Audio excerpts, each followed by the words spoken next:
Motel California के episode 3 की शुरुआत एक फ्लैशबैक के साथ होती है। जब यॉन सू कांगी से स्टोर पर मिलता है तो वो सोचता है कि सियोल के सभी मर्द हैंडसम और स्टाइलिश होते हैं। वो डिसाइड करता है कि वो वेट लूज करेगा और कांगी के सामने एक हैंडसम आदमी के रूप में आएगा। एक मोन्टाज दिखाया जाता है जिसमें यॉन सू सर्जरी ड्रिंक्स अवॉइड करता है और वेट लूज करने के लिए एक्सरसाइज करता है। इस दौरान वो पर्पल सोडा कैन को संभाल कर रखता है जो कांगी ने उसे दिया था। अब के समय यॉन सू उस कैन को शैंपेन के साथ होटल रूम में रखता है जब वो कांगी के आने का इंतजार कर रहा होता है। लेकिन जब कांगी सियोक्यूंग के साथ आती है और ओनरशिप ट्रांसफर करने के लिए कहती है तो योनसू शॉक्ड रह जाता है। उसे याद आता है कि उसने सियोक्यूंग को कन्वीनियंस स्टोर पर देखा था, लेकिन कांगी दोनों को रूम से बाहर निकाल देती है। सियोक्यूंग कांगी से पूछता है कि उसने पहले क्यों नहीं बताया कि वो उसे पहचानती है। कांगी कहती है कि वो अपने पास्ट के लोगों के साथ काम नहीं करना चाहती थी। फिर सियोक्यूंग उसे अपनी होटल की डिजाइन टीम ज्वाइन करने के लिए इन्वाइट करता है। कांगी चुनपी को कॉल करके उनसे लड़ती है कि उन्होंने उनका लास्ट क्रिसमस खराब कर दिया था। इस बीच योनसू अभी भी होटल रूम में उसका इंतजार कर रहा होता है। एक फ्लैशबैक दिखाता है कि योनसू ने कांगी से कहा था कि वो उसका इंतजार करेगा चाहे वो सियोल चली जाए। वापस आज के समय में योनसू जाने ही वाला होता है जब कांगी आती है और उसे गले लगा लेती है। दोनों रूम के अंदर जाते हैं और योनसू उसके लिए चाय बनाता है। कांगी पूछती है कि वो यहाँ क्यों है तो योनसू कहता है कि उसके फादर ने उसे यहाँ भेजा।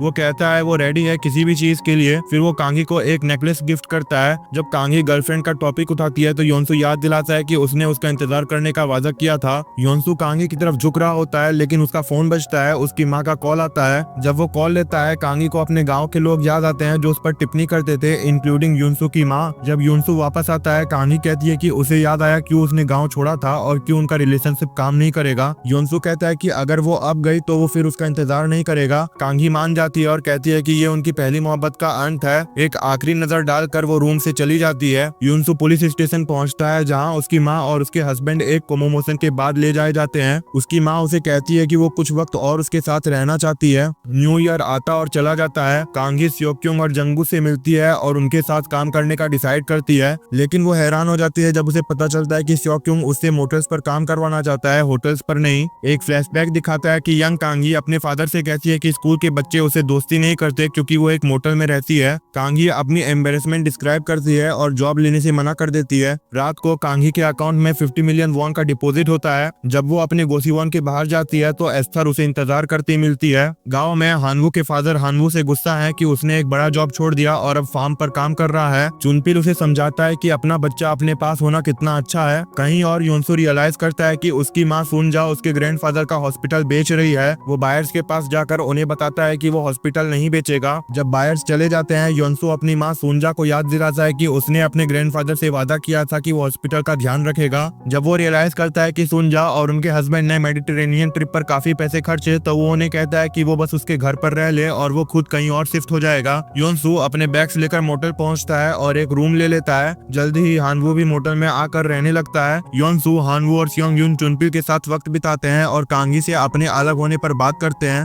दूसरी तरफ सियोल में कांगी जंगू और सियोक्यूंग के साथ मोटल प्रोजेक्ट पर काम कर रही होती है। जब कांगी और सियोक्यूंग एक मोटल का विजिट करते हैं तब वो योनयुल को एक लिफ्ट में एक औरत को किस करते देखते हैं। कांगी समझ जाती है कि योनयुल उनके गाँव में उनके बारे में र्यूमर्स फैलाएगा। जैसा कांगी ने प्रिडिक्ट किया था योनयुल योनसू और उसके दोस्तों को बताता है कि उसने कांगी को एक मोटर रूम में एक आदमी के साथ देखा। योनसू और उसके दोस्त कांगी का साथ देते हैं और योनसू लगभग उसे फिर से मारने वाला होता है। बाद में हानवू योनसू को समझाता है कि वो कांगी को भूल जाए। कांगी अपने काम पर एस्थर के एनकरेजमेंट के बारे में बात करती है। एक फ्लैशबैक दिखाता है कि एक बार में एस्थर कांगी को इंस्पायर करती है कि वो उन लोगों का साथ ले जो उसकी वैल्यू समझते हैं। जंगू उसे एक नए प्रोजेक्ट के लिए साइट मैनेजर की पोजीशन ऑफर करती है जो कांगी इंथुसिस्टिकली एक्सेप्ट कर लेती है, लेकिन बाद में उसे पता चलता है कि वो मोटल हाना उप उसके गांव में है। कांगी जॉब रिफ्यूज कर देती है और जंगू और सियोक्यूंग से बचने लगती है। एक पॉइंट पर वो ऑफिस से निकलती है और कहती है कि वो एक डेट पर जा रही है। सियोक्यूंग उसका पीछा करता है और देखता है कि वो आर्युम से मिल रही है। उसे खुशी होती है कि कांगी किसी आदमी से नहीं मिल रही। कांगी आर्युम को अपने नए अपार्टमेंट ले जाती है जो उसे नए कंपनी के कारण मिला है।